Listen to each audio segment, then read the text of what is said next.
Hello, welcome back. I am R K Jha from Mahatma Gandhi शिक्षण संस्थान दरभंगा। आज हम इस वीडियो में ओवरलोडिंग, शॉर्ट सर्किटिंग और फ्यूज, ये 3 लास्ट टॉपिक हैं इसका फिर हम इस वीडियो में फिर इंटेक्स क्वेश्चन और एक्सरसाइज के क्वेश्चन को डील करेंगे। ये सबसे पहले ओवरलोडिंग क्या है। आपको एक बात समझना चाहिए कि जब हम कहीं पावर हाउस से अगर हम बिजली का कनेक्शन लेते हैं तो सबसे पहले हमको लोड लिमिट दिखाना पड़ता है कि हम कितने लोड का हम अपने घर में कनेक्शन ले रहे हैं। तो जो आपके डोमेस्टिक सर्किट से जब कनेक्शन बनता है घर का पोल से, तो वहां पर मीटर के पास आके उस लोड को फिक्स कर दिया जाता है। सबसे पहला ये चीज देखा जाता है। उसके बाद भी हम लोग क्या करते हैं कि अपने घर में जब सब डिवीजन बॉक्स बनाते हैं, डिफरेंट रूम में आप उसको अलग अलग ले जाते हैं, तो उसके बाद ये देखा जाता है कि हर एक बोर्ड में एक छोटा सा फ्यूज लगा होता है जो जनरली 5 एम्पियर रेटिंग के होते हैं। और आप बाहर में देखिएगा कि जहां पर मीटर या मेन बोर्ड है वहां पे एक बड़ा सा फ्यूज होता है जो 15 एम्पियर का होता है, 15 एम्पियर उसका पावर रेटिंग होता है। तो इसका मतलब ये हुआ कि हर डिस्ट्रीब्यूशन बॉक्स में, मतलब जिसको हम लोग घर में बोर्ड कहते हैं, कि आप जितना आपको बोर्ड बनवाना है नो प्रॉब्लम, आप उसको बना लीजिए। लेकिन एक चीज ध्यान रखना है कि एक सब बोर्ड में, एक सब डिवीजन बोर्ड में हम उसके करंट को फिक्स कर देते हैं कि 5 एम्पियर तक का ही करंट पर्टिकुलर ओवरऑल उस बोर्ड से हमको ड्रॉ करना है। उसके बाद भी हम लोग क्या करते हैं कि एक ही प्लग में कई डिवाइस लगा देते हैं। जैसे आप देखते होंगे कि जैसे मान लीजिए कहीं पर 2 पिन 3 पिन लगा होता है, तो बहुत आदमी क्या करता है, एक अलग से जो है ना पावर सॉकेट 3 पिन का खरीद के ले आता है, उसको इसमें लगा दिया। तो एट ए टाइम आप इसके 2 पिन या 3 पिन सॉकेट को यूज करो। लेकिन लोग क्या करता है, इसमें एक 3 पिन लेके खरीद के लगा दिया। अब उसके ऊपर में क्या किया, टेबल फैन लगा दिया। उसके नीचे में क्या किया, सीलिंग फैन लगा दिया। अब बताइए, उससे एक ही करना था बट आपने 2 अभी तक खींच लिया। उसके बाद भी मन नहीं भरता तो फिर उसमें एक और 3 पिन लगा देते हैं। और उसके बाद फिर क्या करते हो, आप उस पर एक को टीवी कनेक्ट कर देते हैं, एक पर आप हीटर चला दिए, सपोज कीजिए, ठीक है। अब आप बताइए, जहां इसका एक लिमिट था कि इससे आपको एट ए टाइम मैक्सिमम क्या जितना करंट ड्रॉ करना था, अब किसी एट ए सिंगल टाइम किसी एक डिवाइस को आपको ऑपरेट करना था, बट आपने एक सिचुएशन क्या क्रिएट कर दिया कि एक ही प्लग में सेवरल डिवाइसेस को कनेक्ट कर दिए। अब उसके बाद क्या होगा कि उसका जो करंट का जो लिमिट होगा, उस करंट का लिमिटेशन क्या, वो बियॉन्ड लिमिट हो जाएगा। अब कंडीशन क्या होगा उसके बाद कि हम जानते हैं जूल्स लॉ ऑफ हीटिंग, कि उस बोर्ड में अब इतना ज्यादा हीट डेवलप हो जाएगा कि वो बोर्ड में जो वायर होगा वो वायर क्या मेल्ट कर जाएगा। अब वायर मेल्ट कर गया, अब आपका जो सर्किट था वो क्या ओपन हो गया। हम लोग बोलचाल की भाषा में उल्टा बोलते हैं। जैसे आप बोलते हो कि फैन को ओपन कर दो, तो हम लोग क्या करते हैं, स्विच ऑन कर देते हैं। जब आपको कोई साइंस की भाषा में, इलेक्ट्रिसिटी चैप्टर के सेंस में स्पेशली, कि फैन को ओपन करना है, मतलब स्विच इसका क्या आपको ऑफ करना है। ये हमेशा जिसको क्लोज बोलते हैं उसका मतलब ऑन होता है, ओपन का मतलब ऑफ होता है। तो उस केस में क्या होता है कि इलेक्ट्रिक सर्किट ओपन हो जाता है। ओपन हो गया मतलब डिस्कनेक्ट हो गया। अब आपके घर में जो है करंट फ्लो नहीं करेगा क्योंकि डिसकंटिन्यू सर्किट हो गया। तो इस सिचुएशन को हम क्या कहेंगे, जब इस तरह का कंडीशन हम क्रिएट कर देते हैं डोमेस्टिक सर्किट में या किसी भी सर्किट में, उसी सिचुएशन को हम ओवरलोडिंग कहते हैं, ठीक है। अब शॉर्ट सर्किटिंग क्या होता है। अब शॉर्ट सर्किटिंग में आप देखते होंगे कि अगर मान लीजिए हम, जैसे किसी का पुराना घर होगा, उसमें आप देखे होंगे कि बॉक्स वाला, लकड़ी वाला बॉक्स आता है। उसको आपने देखा होगा कि बाहर से, आज के डेट में जो घर बनता है उसमें तो अंडर ग्राउंड रहता है, दीवार के अंदर में सब कनेक्शन होता है, बाहर से कुछ पता नहीं चलता। लेकिन अगर आपने पुराना घर देखा होगा तो उसमें बाहर से उसका वायरिंग है और उसमें जो है लकड़ी का एक बॉक्स लगा देता है, उसमें एक पाइप आता है और उसमें चूहा उसको साइड से कुतर करके उसमें क्रिकेट खेलना शुरू कर देता है। अब उसमें चूहा जब क्रिकेट खेलेगा, मतलब आप समझ रहे होंगे कि अब चूहा उसमें अपना घर बना लिया। अब चूहा जब उसमें घर बना लिया, जब आप घर में रहते होगा तो आपके डर से चूहा बाहर नहीं निकलता होगा। उस बोर्ड के अंदर में क्या वो अपना करामती दिखाएगा, उसका नेचर क्या है।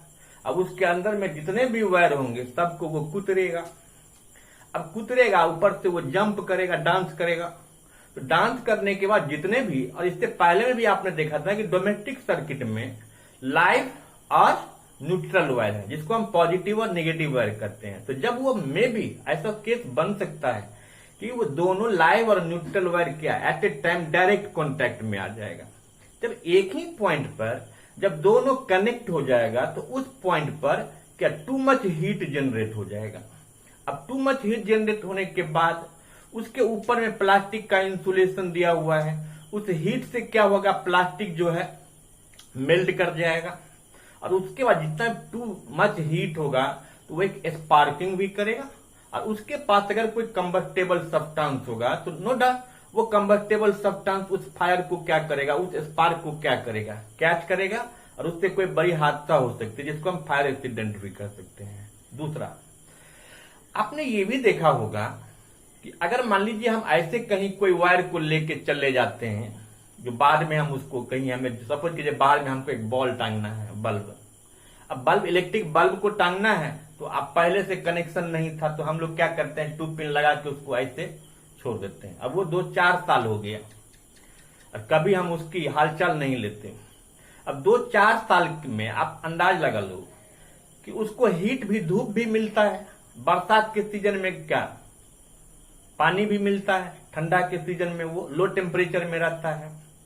तो आपने वेदरिंग ऑफ रॉक तो पढ़ा होगा ना, कि वेदरिंग ऑफ रॉक में क्या होता है, जब टेम्परेचर फ्लक्चुएट होता है तो वो रॉक क्या टूटता है, फाइन पार्टिकल्स में बनता है। सेम थिंग्स होता है उसके साथ, वहां भी एक तरह से वेदरिंग की तरह तो हो रहा है ना। तो वो जो प्लास्टिक का कवर है वो भी टीयरिंग वेयरिंग हो जाता है, कहीं से टीयर वेयर हो जाता है, कट जाता है, फट जाता है। अब उसके बाद ऊपर से कभी हम फिर कोई दूसरा या 2 वायर एट ए टाइम जा रहा है, अब वो बहुत ओल्ड इंसुलेशन हो गया, अब उसमें टीयरिंग वेयरिंग तो होगा ही। फिर इटसेल्फ कभी ऐसा समय बन सकता है कि वो दोनों डायरेक्ट कॉन्टैक्ट में होगा, तो सेम थिंग फिर होगा, उस पॉइंट पर टू मच हीट जनरेट होगा। अब टू मच हीट जनरेट होगा तो वो फिर उसका जो प्लास्टिक इंसुलेशन है वो मेल्ट करेगा, फिर कोई फायर एक्सीडेंट हो सकता है। तो शॉर्ट सर्किटिंग का मतलब होता है कि when due to old insulation of wire और by accidentally when live wire और neutral wire comes in direct contact, then at that point too much heat is generated beyond its capacity that may lead fire accident, that is called short circuiting. Okay, तो short circuit का मतलब तो समझ गए। अब ये fuse, fuse से तो भली बात हम लोग जानते हैं कि आपने देखा होगा कि फ्यूज आप सब निकाले होंगे, उसके अंदर में एक वायर जाता है। और वायर जो जाता है, लेकिन अगर हम बिजली की दुकान में जाते हैं और वहां अगर हम बोलेंगे कि हमको फ्यूज वायर चाहिए तो वहां आपको मिलेगा, बहुत सस्ता में मिलता है। लेकिन हम आप क्या करते हैं, घर में जो वायर आता है कॉपर का वायर, मोटा वायर, उसको लगा देते हैं। तब हम कल्पना करेंगे कि मेरा वायर जो है ना मेल्ट नहीं करता है। आपने सुना होगा कि अमुक जगह जो है ना फायर एक्सीडेंट हो गया, शॉर्ट सर्किट से आग लग गई। तो शॉर्ट सर्किट अगर कहीं हो तो वो बड़ा प्रॉब्लम नहीं है। मेजर प्रॉब्लम वहां है कि हम क्या करते हैं, जहां फ्यूज लगाते हैं, फ्यूज का प्रॉपर वायर नहीं देते हैं। हम अपनी सुविधा के लिए कॉपर का जो प्योर मेटल जो कॉपर है, जिसका आप वायर कनेक्शन करते हैं, उसके इंसुलेशन को हटा के उस वायर को आप क्या करते हैं, उसमें यूज कर देते हैं। अब बताइए, वो प्योर है, उसका मेल्टिंग पॉइंट क्या बहुत ज्यादा है, तो वो अगर कहीं शॉर्ट सर्किट भी बनता होगा, कहीं बहुत ज्यादा हीट भी बनता होगा, तो वो फ्यूज वायर जो आपने लगाया कॉपर का, वो मेल्ट नहीं करता होगा। तो अब आप कहेंगे तो फिर करना क्या होगा, या होता क्या है, तो फ्यूज वायर में एक स्पेशल वायर होता है जो कि एक प्योर एलिमेंट का नहीं, ये एक एलवाई है। क्या है, एक एलवाई है, जो एलवाई में कोई भी आप लो मेल्टिंग पॉइंट का जो एलिमेंट प्लस वो कंडक्टर भी होना चाहिए, जैसे gold, silver, copper, zinc, aluminium, antimony, lead, ये लेंगे। प्लस इसमें टीन, इसमें हम क्या करेंगे, टीन।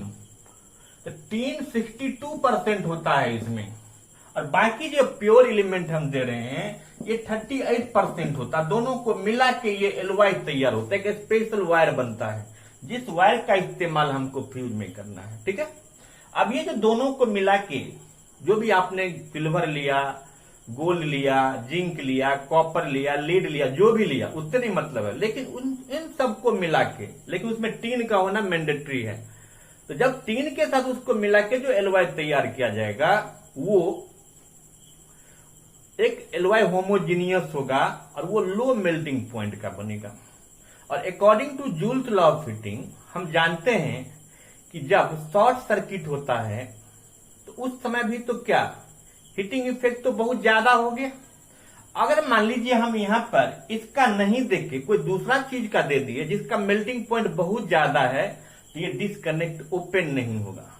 अगर हम एलवाई का प्रॉपर इसमें दिए हैं और अगर आप मान लीजिए कभी ओवरलोडिंग हो गया, शॉर्ट सर्किटिंग हो गया, तो ये एलवाई जो है जिसको हम फ्यूज वायर भी कहते हैं, जो एलवाई का बना है, किसका बना है ये आपने समझ गया, तो ये क्या होता होगा, बीच से ओपन हो जाता है, मतलब डिस्कनेक्ट हो जाता है। अब क्या होगा, अब आपके घर में करंट नहीं जा रहा है, तो हम समझ जाएंगे कि फ्यूज क्या कोई खराब होगा। तो जब आप उसको फिर निकाल लो, फिर दूसरा दे दीजिए, फिर वही सेम प्रॉब्लम हो गया। तो आप ये समझो या तो कहीं ओवरलोडिंग है, अब इस ओवरलोड को मिनिमाइज कीजिएगा, ये प्रॉब्लम सॉल्व हो जाएगा। ठीक है, दूसरा कि हम फ्यूज वायर जो लगाते हैं डोमेस्टिक सर्किट में पैरेलल कनेक्शन होता है। देखिए बहुत पिकुलियर क्वेश्चन है कि डोमेस्टिक सर्किट में पैरेलल कनेक्शन होता है, बट डोमेस्टिक सर्किट में भी जब हम फ्यूज लगाते हैं तो फ्यूज का कनेक्शन कभी भी पैरेलल में नहीं होता, सीरीज में होता है। फ्यूज का कनेक्शन सीरीज में होता है। इवन अगर कहीं सीरीज कनेक्शन भी है उसमें भी अगर आप फ्यूज दे दिए नो प्रॉब्लम, तो फिर भी वो सीरीज में ठीक है। अगर डोमेस्टिक सर्किट है तो नो डाउट पैरेलल कनेक्शन होगा, उसमें पैरेलल कनेक्शन में भी डोमेस्टिक सर्किट में भी फ्यूज का जो कनेक्शन बनता है वो कभी भी पैरेलल में नहीं बनता है, उसको सीरीज में रखा जाता है ताकि करंट जो है कांस्टेंट करंट उसको मिलता होगा। जब बियॉन्ड उसके मेल्टिंग पॉइंट जाता होगा तो वो मेल्ट कर जाता होगा और सर्किट ओपन हो जाता होगा। क्लियर? तो फ्यूज कैसे काम करता है, फ्यूज को किस कनेक्शन में हम किस तरह से उसको कनेक्शन देंगे, हमेशा सीरीज में देंगे, क्यों देंगे, फ्यूज किससे बनता है और क्या प्रिकॉशन लेना है। तो लोग आज के डेट में क्या करते हैं, एक ही वायर को एक बार में मन नहीं भरा तो 4 बार रस्सी बना के इतना मोटा वायर दे देते हैं, कभी पिघल भी नहीं करेगा। वो सोचता है इसको कभी पिघलने ही नहीं देंगे, वो तो नहीं पिघलता, उसके घर को पिघला देता है। इसीलिए आपको ये प्रिकॉशन लेना है। अब अगर हमें क्वेश्चन पूछे कि फ्यूज क्या होता है, तो हम बताएंगे कि fuse is a safety device जो हमको ओवरलोडिंग से और शॉर्ट सर्किट से क्या बचाता है। दस fuse can be defined as a safety device which protect us from overloading and short circuiting. Okay? अब हम फिर इतना को आप देख लेंगे, इसका फिर हम लोग पहले अगले वीडियो में अब इंटेक्ट एक्सरसाइज शुरू करेंगे, उसका फिर एक्सरसाइज में मूव करेंगे फिर। Okay, thank you.